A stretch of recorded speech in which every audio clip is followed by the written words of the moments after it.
افغانستان کو اب تک عالمی برادری نے تسلیم کیوں نہیں کیا؟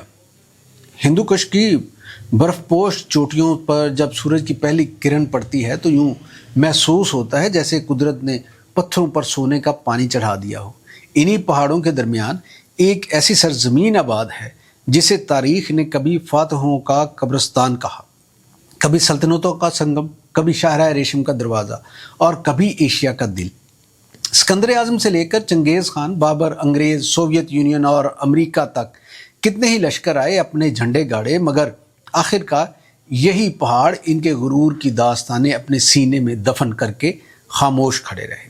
مگر آج افغانستان میں توپیں نسبتاً خاموش ہیں، گولیاں پہلے سے کم چلتی ہیں، امریکی فوج جا چکی ہے، طالبان اقتدار میں ہیں، مگر ایک سوال اب بھی دنیا کے سفارتی ایوانوں میں گونج رہا ہے۔ آخر ایسا کیوں ہے کہ کابل میں حکومت موجود ہے، وزارتیں قائم ہیں، سفارت خانے کسی نہ کسی درجے میں کام کر رہے ہیں، لیکن دنیا کی اکثریت اب تک اس حکومت کو باضابطہ طور پر تسلیم کرنے سے گریزاں ہے؟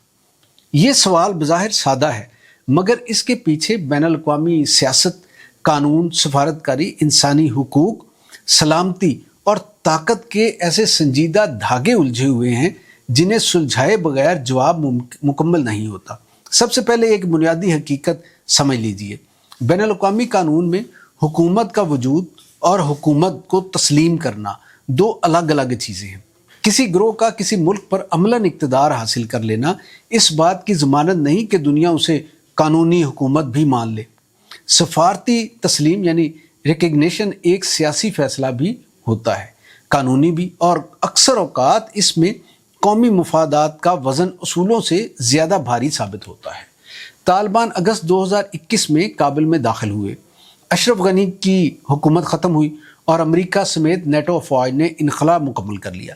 دنیا حیران تھی کہ جس طاقت نے 20 برس تک افغانستان میں اربوں ڈالر خرچ کیے وہ چند ہفتوں میں رخصت ہو گئی، مگر فوجی انخلا کے بعد ایک نئی جنگ شروع ہوئی، اور یہ جنگ بندوقوں کی نہیں بلکہ سفارتکاری کی تھی۔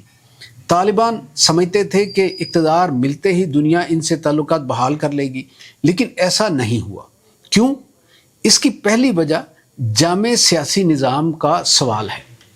اقوام متحدہ اور بیشتر مغربی ممالک کا موقف رہا کہ افغانستان میں ایسی حکومت ہونی چاہیے جس میں مختلف نسلی، لسانی اور سیاسی طبقات کی مؤثر نمائندگی ہو۔ طالبان نے اگرچہ غیر طالب شخصیات کو انتظامی ذمہ داریاں بھی کچھ دی، مگر اقتدار کا بنیادی ڈھانچہ انہی کے ہاتھ میں رہا۔ یہی نکتہ کئی ممالک کے لیے تشویش کا باعث بنا۔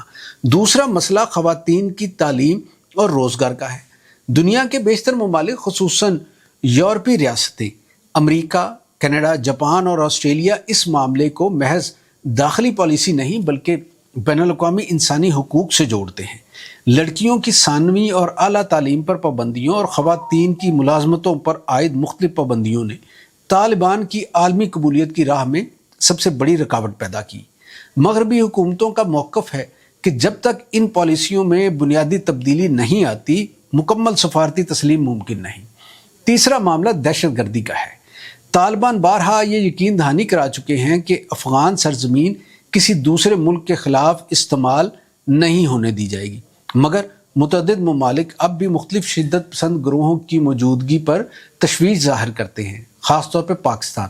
سلامتی کونسل کی رپورٹس اور مختلف بین الاقوامی تجزیوں میں ایسے خدشات وقتاً فوقتاً سامنے آتے رہے ہیں۔ یہی وجہ ہے کہ کئی ریاستیں انتظار اور احتیاط کی پالیسی اختیار کیے ہوئے ہیں، مگر یہ سمجھتے ہیں کہ صرف یہی وجوہات ہیں تو تصویر ابھی ادھوری ہے۔ اصل کہانی عالمی طاقتوں کے مفادات سے بھی جڑی ہوئی ہے۔ بین الاقوامی سیاست میں اصول اکثر مفادات کے ساتھ چلتے ہیں۔ اگر کسی حکومت کو تسلیم کرنے سے بڑی طاقتوں کے اسٹریٹجک مفادات متاثر ہوں تو فیصلہ برسوں تک مؤخر بھی ہو سکتا ہے۔ افغانستان صرف ایک غریب ملک نہیں بلکہ وسطی ایشیا، جنوبی ایشیا، چین، ایران اور روس کے سنگم پر واقع ایک حساس جغرافیائی خطہ ہے۔ یہاں ہونے والا ہر سفارتی فیصلہ پورے خطے کے توازن پر اثر انداز ہوتا ہے۔ دلچسپ بات یہ ہے کہ دنیا نے طالبان سے مکمل قطع تعلق بھی اختیار نہیں کیا۔ چین کابل میں اپنا سفیر برقرار رکھے ہوئے، روس نے بھی عملی روابط جاری رکھے ہوئے، قطر، متحدہ عرب امارات، ازبکستان، پاکستان، ایران اور کئی دیگر ممالک مختلف سطحوں پر طالبان حکومت سے رابطے رکھتے ہیں۔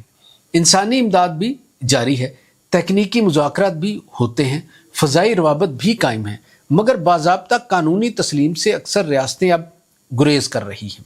یہ بظاہر تضاد دکھائی دیتا ہے، مگر در حقیقت یہی جدید سفارتکاری ہے، یعنی تعلقات بھی رکھو مگر آخری مہر ابھی نہ لگاؤ۔ یہاں ایک اور سوال پیدا ہوتا ہے، اگر طالبان کو دنیا تسلیم نہیں کرتی تو پھر افغانستان چل کیسے رہا ہے؟ جواب یہ ہے کہ ریاستیں صرف سفارتی تسلیم سے نہیں چلتی، داخلی نظم، محصولات، تجارت، ہمسایہ ممالک سے لین دین، انسانی امداد اور مقامی انتظامی ڈھانچہ بھی ریاست کو چلائے رکھتے ہیں۔ تاہم عالمی تسلیم نہ ہونے کی وجہ سے افغانستان کو بین الاقوامی مالیاتی نظام، بینکنگ، سرمایہ کاری اور ترقیاتی منصوبوں میں شدید مشکلات کا سامنا ہے۔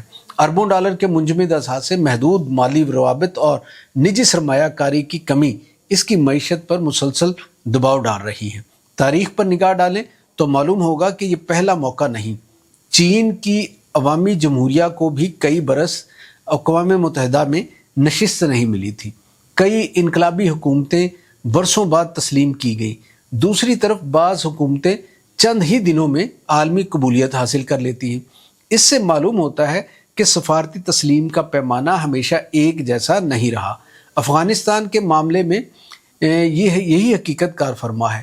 طالبان چاہتے ہیں کہ دنیا میں زمینی حقیقت کو تسلیم کرے، جبکہ مغربی ممالک چاہتے ہیں کہ زمینی حقیقت کے ساتھ کچھ بنیادی سیاسی اور سماجی تبدیلیاں بھی آئیں، خاص طور پہ اس کے ہمسایہ ممالک میں، جہاں پاکستان کو بہت سے تحفظات ہیں ان کی حکومت کے حوالے سے، ان کے انتظام کے حوالے سے، وہاں پہ دہشت گردی کے اڈوں کے حوالے سے، اور وہ جو سرزمین ہے افغان سرزمین، وہ پاکستان کے مفادات کے جس طرح خلاف استعمال ہو رہی ہے، اور پاکستان کی بار بار کی شکایات کے باوجود طالبان حکومت اس پہ کوئی کارروائی کرنے سے گریزاں ہے۔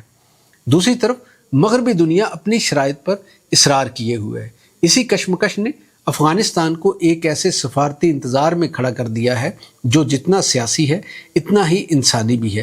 آخر میں سوال پھر وہی ہے جس سے ہم نے آغاز کیا تھا کہ کیا افغانستان کو عالمی تسلیم اس لیے نہیں مل رہی کہ اس نے مطلوبہ شرائط پوری نہیں کی، یا اس لیے کہ عالمی طاقتیں ابھی تک اپنے مفادات کا حتمی حساب لگا رہی ہیں؟